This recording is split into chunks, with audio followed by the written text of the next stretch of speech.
दोस्तों नमस्कार। दोस्तों डिवाइसी थिएटर के किरदार, स्टार कास्ट, ऑडियंस बहुत ही डिफरेंट बैकग्राउंड को रिप्रेजेंट करते हैं। जैसा कि नए निदेशक महोदय खन्ना साहब आगे जोड़ते हैं कि सोशो इकोनॉमिक कंडीशंस जो वास्तव में रियलिटी में जी गई है, उनके फाइन नुआंसेस भी थिएटर में प्ले होते हैं। कई बार सतही तौर पर डिसिमिलर लग रहे प्लेस सिमिलर एंड्स पे पहुंच जाते हैं, तो वहीं सिमिलर कहानियां बहुत ही डिफरेंट एंड्स भी आ जाती हैं। एक कारण ये हो सकता है इसका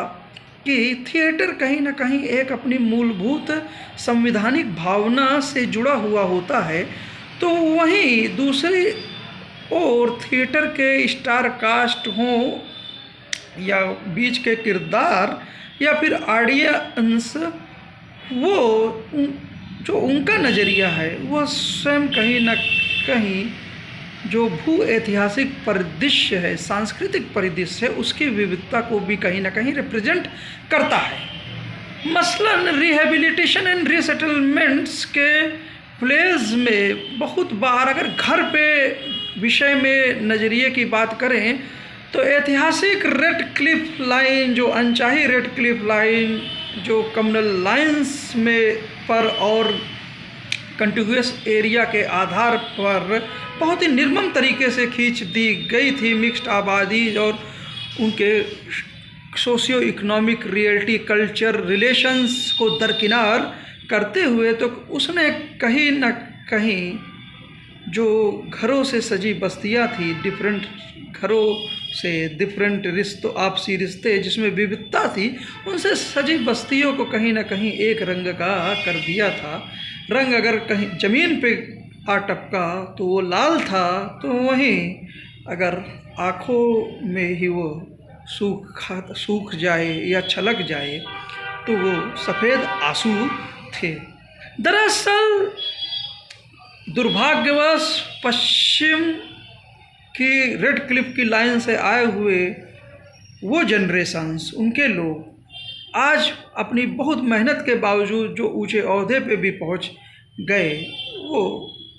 उस घर को शायद फिर से आज भी नहीं बना पाए। मकान तो बहुत बना लिए उन्होंने, पर घर तो जैसे रेफ्यूजी फिल्म की तरह कहीं ना कहीं, रेफ्यूजी कहिए या अभी शाहरुख खान की डंकी फिल्म की तरह, घर तो वहीं बॉर्डर के इर्द गिर्द ही छूट गया, जिसको आज वो तलाशते हैं। तो वहीं घर क्या, एक जो देश सबसे बड़ा था घर, उसके एक पश्चिमी हिस्से वह पूर्वी हिस्से पर भी इसका असर पड़ा। दरअसल कम्युनल लाइंस पे जो डिवीज़न था वह इस देश की विविधता, मट्टी के कल्चर को वो अपने अंदर समाहित नहीं कर सकता था, कितना भी उसका थ्योरेटिकल एस्पेक्ट्स मजबूत हो। दरअसल देश के सबसे बड़े आंगन में खींची गई या चुनी गई वह जो दीवार थी रेड क्लिफ की, वह दिलों को भी छलनी कर रही थी। यही कारण था कि 70 के शुरुआती दशक में विविधता को समझने वाले मुल्क ने उस मट्टी और जमी के कल्चर को बचाया अपने पूर्वी सिरे पर। हाँ, इस संदर्भ में इस मौके पर जो इमिनेंट इतिहासकार बिपिन चंद्रा साहब की वो लाइनें मुझे याद आ जाती है कि पश्चिमी हिस्से पे रह रहे हिंदू और मुस्लिम लोगों के जो खान पान या डिफरेंट समुदाय के लोगों के जो आपसी चीज़ें हैं वो आपस में ज़्यादा मेल करते हैं परस्पर की। अगर हम उसको अगर देखें कि पूर्वी हिस्से पे रह रहे लोगों से, अगर उनके काउंटर पार्ट से हम देखें कम्युनल लाइंस पे, दरअसल जहाँ यहाँ जो डोमिनेटिंग फैक्टर है वो मट्टी का है। मट्टी का फैक्टर एक्चुअली में हमारी जुबान पे भी दिखता है, जुबान पे भी दिखता है, और कुछ बेसिक राइट्स होने के बाद भी जैसा निरंतर वो बेसिक राइट्स हमेशा बढ़ते ही रहे हैं, पीपल कोर्ट्स के निरंतर हस्तक्षेपों और इंटरप्रिटेशंस से, जैसा कि DRC एक अपने अनुभव को को शेयर करते हैं, स्वयं डीआरसी शेयर करते हैं, निदेशक महोदय, पूर्व निदेशक महोदय। तो यहाँ पर फेडरलिज्म का भी कॉन्सेप्ट कहीं ना कहीं राइट से जुड़ा होता है, क्योंकि राइट का एक्सप्रेशन जो होता है कहीं ना कहीं उन फेडरल यूनिट्स से भी जुड़ जाता है। और फेडरेशन भी अपने आप में एक इंस्टीट्यूशंस है। राइट्स इंडिविजुअल को ही नहीं निखारता, इंडिविजुअल को ही नहीं जिम्मेदारी या इंडिविजुअल को ही महत्व नहीं देता, बल्कि उसको क्षमता देता है इंस्टीट्यूशंस को भी क्रिएट करने में। और जो इंस्टीट्यूशंस हैं वो इंडिपेंडेंट वे में किस तरह वो प्ले करते हैं देश के सबसे बड़े घर मुल्क में, ठीक वैसे जैसे लोग जो हैं अपने राइट्स को सिटीजन के तौर पर प्ले करते हैं। पर कैसे भी राइट्स हों, किसी भी तरह के राइट्स हों, अगर इंडिविजुअल सेंस की बात करें तो वह घर के नज़रिए के बिना उनका एक्सप्रेशन, रियलाइजेशन और ये कह सकते हैं एक्चुअलाइजेशन, मतलब थ्योरेटिकल ही दिखता है, प्रैक्टिकल जान नहीं पड़ता है, फुल रियलाइजेशन संभव ही नहीं है। दरअसल घर का ही नज़रिया है जो वास्तव में राइट्स को हकीकत में बदलता है। दुर्भाग्यवश हम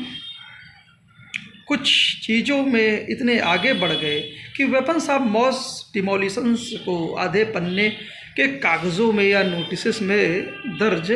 कर बैठे, जहाँ पर जो हमारी स्वयं की कमियाँ थी उसने कहीं ना कहीं ज़्यादातर घरों को 80 से 90% घरों को कहीं ना कहीं अनधिकृत से अवैध की जर्नी कराने की क्षमता प्राप्त कर ली इन वेपन्स ऑफ मॉस डिमोलिशंस ने मात्र कुछ चंद दिनों में ही। डीवाईसी थिएटर की बैनर तले बनी फिल्म बीआर फिल्म्स कहीं ना कहीं इस तत्व को रेखांकित करती है और घर के नज़रिए को, इसी घर के नज़रियों को कहीं ना कहीं घर के अधिकार में तब्दील करते हुए भी दिखती है। खत का अंत कहीं ना कहीं कविता से था, तो एक खत की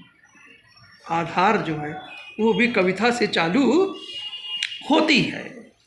मुख्य डायरेक्टर डीवाईसी की स्वयं की बात करते हैं अगर, तो वो अपने लिबर्टी में, राइट्स के प्रति इतना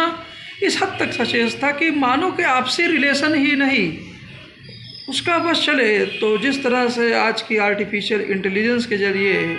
जो मशीनें हैं वो ह्यूमन बिहेवियर शो कर सकती हैं, तो इंसान और मशीनी रिश्ते को भी वो वही राइट्स प्रदान कर दे जो मानव के मध्य है। आदमी औरत ही नहीं, आदमी आदमी तक तो गए, आदमी मशीन तक भी वो उस सीमा तक भी चला जाएगा। दरअसल इन अधिकारों से ही, जैसा कि एक हम कहें जिस अधिकारों को हम एक्सप्रेस करते हैं, ये अधिकार ही जो हैं वास्तव में, जैसा मैंने बताया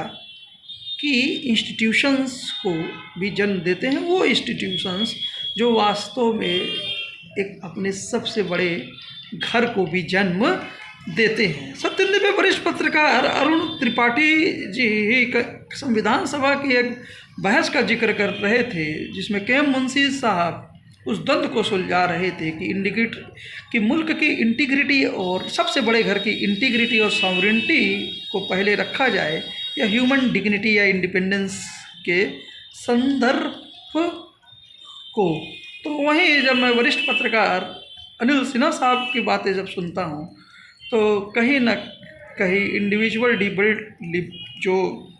एक्सप्रेशंस है वो खुल के सामने जब उनको देखता हूँ तो वो एस्पेक्ट पहले मुझे दिखता है। करीब से और देखने की ज़रूरत है और राइट्स की बात जो है वो और आगे बढ़ाने की ज़रूरत है। राइट्स एक्चुअली में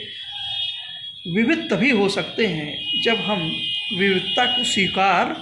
करें, और उस विविधता में